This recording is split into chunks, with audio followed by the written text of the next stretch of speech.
अगर आप भी अपनी वर्डप्रेस वेबसाइट के ऊपर या फिर ब्लॉग के ऊपर ट्रैफिक इंक्रीज करना चाहते हो तो इस वीडियो को एंड तक देखिए, क्योंकि इस वीडियो में मैं आपको एक बिल्कुल ही सिंपल मेथड के बारे में बताने वाला हूँ जिसकी मदद से आप आसानी से अपने ब्लॉग के ऊपर ट्रैफिक इंक्रीज कर सकते हो।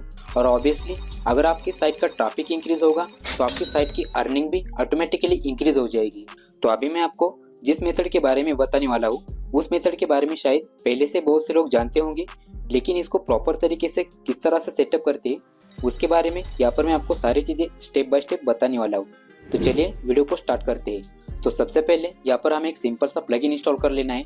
तो प्लगइन को इंस्टॉल करने के लिए यहाँ पर हमें प्लगइन के सेक्शन में जाना है। यहाँ पर प्लगइन के सेक्शन में आने के बाद आपको यहाँ पर ऐड न्यू प्लगइन के ऊपर क्लिक कर लेना है। ऐड न्यू प्लगइन के ऊपर क्लिक करने के बाद यहाँ पर आपको सर्च बॉक्स में इंटर करना है वन सिग्नल।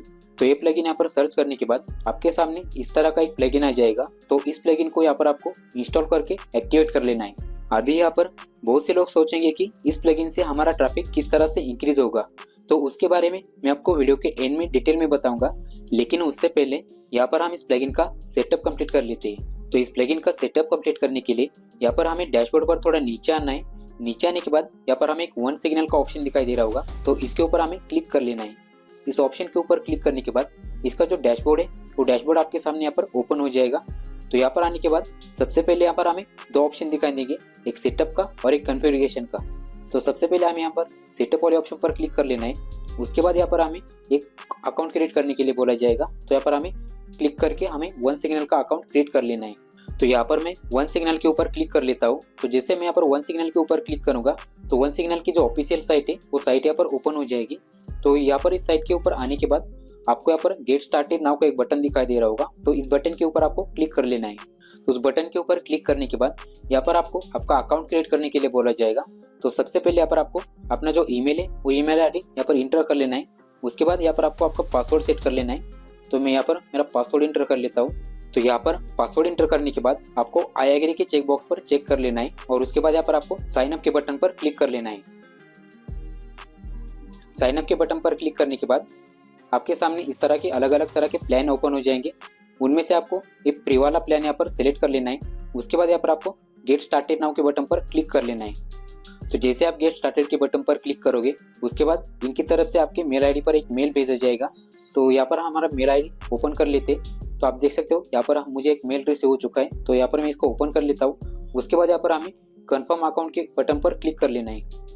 तो जैसे हम यहाँ पर कंफर्म अकाउंट के बटन पर क्लिक करते उसके बाद यहाँ पर हमारा जो अकाउंट है वो अकाउंट यहाँ पर कंफर्म हो जाएगा। तो थोड़ी देर यहाँ पर वेट कर लेते। बाद में आपके सामने इस तरह का एक डैशबोर्ड ओपन हो जाएगा। उसके बाद यहाँ पर आपको आपका फर्स्ट नेम इंटर कर लेना है। तो यहाँ पर मैं मेरे ब्लॉग का नेम इंटर कर लेता हूँ और यहाँ पर लास्ट नेम इंटर कर लेना है।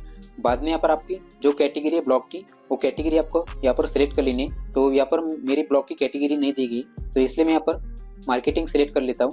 उसके बाद आपको ये फर्स्ट वाला ऑप्शन सिलेक्ट कर लेना है। फर्स्ट वाला ऑप्शन सिलेक्ट करने के बाद आपको यहाँ पर नीचे स्क्रॉल करना है। यहाँ पर आपको पुश नोटिफिकेशन का ऑप्शन चेक कर लेना है। उसके बाद यहाँ पर आपको कंटिन्यू के बटन पर क्लिक कर लेना है। कंटिन्यू के बटन पर क्लिक करने के बाद आपके सामने इस तरह का सेकंड स्टेप ओपन हो जाएगा। तो यहाँ पर आपको आपके वेबसाइट का नेम इंटर कर लेना है। तो यहाँ पर मैं मेरे वेबसाइट का नेम इंटर कर लेता हूँ। उसके बाद आपके वेबसाइट का जो URL है वो URL आपको यहाँ पर इंटर कर लेना है। तो मैं मेरे ब्लॉग का URL यहाँ पर इंटर कर लेता हूँ। तो URL इंटर करने के बाद आपको यहाँ पर नीचे स्क्रॉल करना है। नीचे यहाँ पर आपको आपकी जो इंडस्ट्री है वो इंडस्ट्री यहाँ पर आपको सिलेक्ट कर लेनी है। तो यहाँ पर मेरा एजुकेशन का ब्लॉग है तो यहाँ पर मैं एजुकेशन सिलेक्ट कर लेता हूँ। उसके बाद यहाँ पर आपको कंपनी साइज में ये फर्स्ट वाला ऑप्शन सिलेक्ट कर लेना है। इतना सब कुछ हो जाने के बाद यहाँ पर आपको कंटिन्यू के बटन पर क्लिक कर लेना है। उसके बाद आपके सामने इस तरह की नेक्स्ट स्टेप ओपन हो जाएगी। तो अभी आपको यहाँ पर आपके वेबसाइट का नेम एंटर कर लेना है। तो वेबसाइट का नेम इंटर करने के बाद यहाँ पर आपको क्रिएट के बटन पर क्लिक कर लेना है।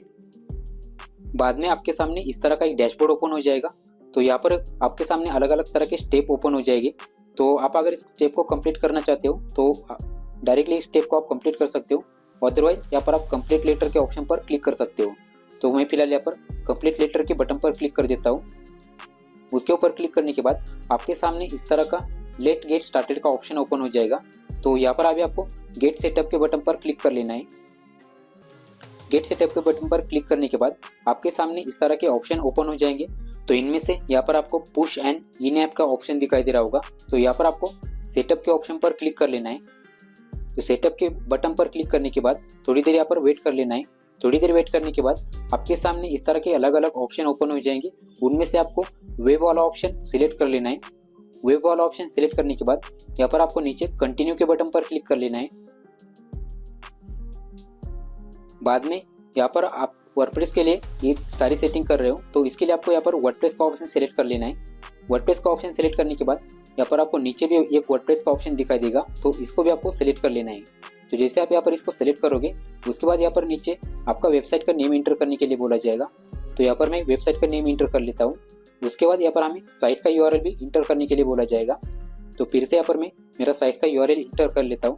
साइट का यूआरएल यहाँ पर इंटर करने के बाद यहाँ पर आप अगर कोई डिफ़ॉल्ट आइकॉन अपलोड करना चाहते हो तो यहाँ पर डिफ़ॉल्ट आइकॉन अपलोड कर सकते हो, अदरवाइज इसे ब्लैंक रखोगे तो भी चलेगा।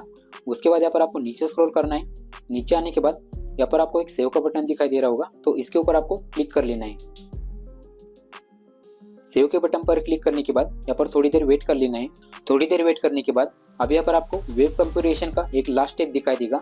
तो अभी यहाँ पर आपको फिर से आपके वर्डप्रेस के बैकएंड में जाना है। वर्डप्रेस के बैकएंड में आने के बाद यहाँ पर आपने जो प्लगइन का डैशबोर्ड ओपन किया था, तो यहाँ पर आपको कॉन्फ़िगरेशन के ऑप्शन पर क्लिक कर लेना है। कॉन्फ़िगरेशन के ऑप्शन पर क्लिक करने के बाद यहाँ पर अभी आपको ऐप आईडी इंटर करने के लिए बोला जाएगा। तो यहाँ पर हमारी जो ऐप आईडी है वो यहाँ पर जनरेट हो चुकी है। तो आपको यहाँ पर ऐप आईडी कॉपी कर लेनी है। ऐप आईडी कॉपी होने के बाद आपको फिर से डैशबोर्ड पर आना है और यहाँ पर अपनी ऐप आईडी पेस्ट कर लेनी है। उसके बाद यहाँ पर आपको एपीआई की इंटर करने के लिए ऑप्शन दिया जाएगा। उसके बाद फिर से यहाँ पर आपको एपीआई की कॉपी करनी है। एपीआई की कॉपी करने के बाद यहाँ पर आपको आपकी एपीआई की इंटर कर लेनी है। उसके बाद यहाँ पर आपको सफारी वेब आईडी भी इंटर कर लेनी है। तो सफारी वेब आईडी यहाँ से मैं कॉपी कर लेता हूँ। इसको कॉपी करने के बाद यहाँ पर हमें उसको पेस्ट कर लेना है। इतना सब कुछ हो जाने के बाद आपको फिर से यहाँ पर आना है। यहाँ पर आने के बाद नीचे आने के बाद यहाँ पर आपको फिनिश पर क्लिक कर लेना है। यहाँ पर फिनिश करने के बाद आपको फिर से आपके वर्डप्रेस के डैशबोर्ड पर जाना है। यहाँ पर आने के बाद यहाँ पर आपको नीचे आना है। नीचे आने के बाद यहाँ पर एज इट इज़ ये ऑन ही रहने देना है। बाद में यहाँ पर आपको नोटिफिकेशन टाइटल इंटर कर लेना है और यहाँ पर इसको ऑन कर देना है। इसको ऑन करने के बाद यहाँ पर आपको नीचे आना है। नीचे आने के बाद ये भी एज इट इज़ रखना है। बाद में यहाँ पर आप नोटिफिकेशन का जो साइज़ है वो साइज़ भी यहाँ पर आप सेट कर सकते हो। स्मॉल, मीडियम या लार्ज अपने हिसाब से जो रखना चाहते हो वो यहाँ पर रख सकते हो। उसके बाद इसकी पोजीशन भी यहाँ पर सेट कर सकते हो। लेफ्ट राइट अपने हिसाब से जो रखना चाहते हो वो भी रख सकते हो। बाद में यहाँ पर आप इसकी थीम सेलेक्ट कर सकते हो। थीम सेलेक्ट करने के बाद यहाँ पर आपका जो मैसेजेस है वो मैसेज अपने हिसाब से यहाँ पर सेट कर सकते हो। अदरवाइज इसको ब्लैंक रखोगे तो भी चलेगा। बाद में यहाँ पर आपको नीचे आना है। नीचे आने के बाद यहाँ पर आपका जो प्रीव्यू है नोटिफिकेशन का वो प्रीव्यू यहाँ पर आपको दिखाई देगा। इसके बाद यहाँ पर आप अपना टाइटल इंटर कर सकते हो नोटिफिकेशन का, और नोटिफिकेशन का मैसेज यहाँ पर इंटर कर सकते हो। यहाँ पर भी आप ब्लैंक रखोगे तो भी चलेगा। मैं भी यहाँ पर फिलहाल ब्लैंक ही रहने देता हूँ। उसके बाद यहाँ पर आपको नीचे आना है। नीचे आने के बाद यहाँ पर आपको एक सेव का बटन दिखाई दे रहा होगा, तो यहाँ पर सेव के बटन पर आपको क्लिक कर लेना है। तो सेव के बटन पर क्लिक करने के बाद आपका जो सेटअप है वो सेटअप यहाँ पर प्रॉपरली कंप्लीट हो जाएगा। तो ये सारा सेटअप यहाँ पर कंप्लीट हो जाने के बाद जब भी आप अपने ब्लॉग पर कोई न्यू ब्लॉग अपलोड करोगे या फिर अपने ब्लॉग में कोई अपडेट करोगे तो उसका तुरंत नोटिफिकेशन आपके जो पुराने यूजर्स है उनको ऑटोमेटिकली चला जाएगा। तो मैं यहाँ पर आपको साइट को विजिट करके दिखाता हूँ। तो साइट को विजिट करने के बाद यहाँ पर नोटिफिकेशन आ जाएगा। तो फिलहाल यहाँ पर नोटिफिकेशन नहीं आ रहा है, तो वो क्यों नहीं आ रहा है उसके बारे में यहाँ पर मैं आपको बता देता हूँ। तो यहाँ पर आपको फिर से सेटअप में आना है। सेटअप में आने के बाद यहाँ पर आपको इसको क्लोज कर देना है। इसको क्लोज करने के बाद यहाँ पर आपको ये वाला ऑप्शन इनेबल कर देना है। ऑटोमेटिकली प्रॉम्प्ट का जो ऑप्शन है उसको इनेबल कर देना है। उसके बाद फिर से आपको नीचे आना है। नीचे आने के बाद यहाँ पर आपको सेव के बटन पर क्लिक कर लेना है।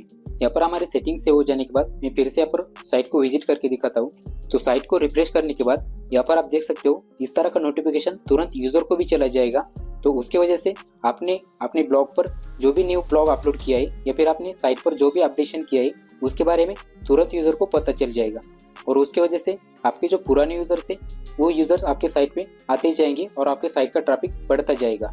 इसी के साथ आपके साइट पर इस तरह का नोटिफिकेशन का आइकॉन भी ऐड हो जाएगा, जिसकी वजह से इसके ऊपर क्लिक करके यूजर अपना नोटिफिकेशन ऑन भी कर सकते हैं। इस प्लगइन का और एक फायदा ये है कि जैसे आप अपने वेबसाइट पर न्यू ब्लॉग ऐड करोगे तो नोटिफिकेशन की वजह से आपके जो पुराने यूजर है वो पुराने यूजर अपने न्यू ब्लॉग पर आते चले जाएंगे, और उसकी वजह से आपका जो न्यू ब्लॉग है उस न्यू ब्लॉग के गूगल में फास्टली इंडेक्स हो जाने की चांसेस बढ़ जाते हैं। तो जैसे जैसे यहाँ पर आपके वेबसाइट के यूजर्स बढ़ते चले जाएंगे, उसी के साथ आपके वेबसाइट का ट्रैफिक भी बढ़ता जाएगा और ट्रैफिक बढ़ने की वजह से आपकी वेबसाइट की जो अर्निंग है वो अर्निंग भी यहाँ पर इंक्रीज हो जाएगी।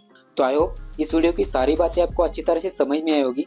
अगर इस वीडियो से रिलेटेड आपको कोई क्वेरीज है तो आप मुझे उसके बारे में कमेंट भी कर सकते हो। फिलहाल के लिए तो इतना ही, मिलते हैं नेक्स्ट वीडियो में।